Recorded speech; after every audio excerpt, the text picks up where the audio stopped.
যে সমস্ত কাজ করলে আল্লাহ তাআলা খুশি হন, যেগুলো আমাদের অবশ্য কর্তব্য, এর মধ্যে আল্লাহ রাসূল সাল্লাল্লাহু আলাইহি ওয়াসাল্লাম বলতেছেন যে বান্দার প্রথম দায়িত্ব হলো শাহাদাতি আল্লাহ ইলাহা ইল্লাল্লাহ, এই কথার সাক্ষ্য দেওয়া যে আল্লাহ তাআলা ছাড়া আর কোনো ইলাহ নাই,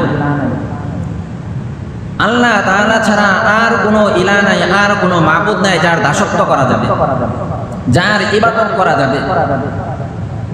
আল্লাহ রাসূল বলতেছেন শাহাদাতি আল্লাহ ইলাহা ইল্লাল্লাহ, এই কথার সাক্ষ্য দেওয়া যে আল্লাহ তাআলা ছাড়া আর কোনো ইলাহ নাই, ওয়া আন্না মুহাম্মাদান আবদুহু ওয়া রাসূলুহু, এবং আল্লাহ তাআলা যাকে পাঠাইছেন রাসূল সাল্লাল্লাহু আলাইহি ওয়াসাল্লাম তিনি হলেন আল্লাহ তাআলার রাসূল এবং বান্দা, আল্লাহ তাআলার বান্দা এবং রাসূল, আল্লাহ তাআলার পক্ষ থেকে তিনি আসছেন, তিনি সত্য নবী, এই কথার সাক্ষ্য দেওয়া।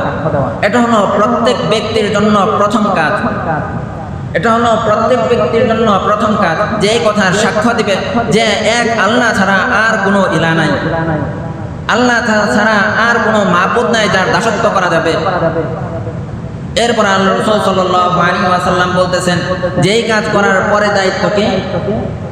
ইকামিস সালাহ, নামাজ আদায় করা, নামাজ আদায় করা। আল্লাহ তাআলা এটা বলে দিয়েছেন যে যারা ঈমান আনবে এবং সৎ কাজ করবে, সৎ কাজগুলো কি কি? নামাজ কায়েম করবে, নামাজ কায়েম করবে।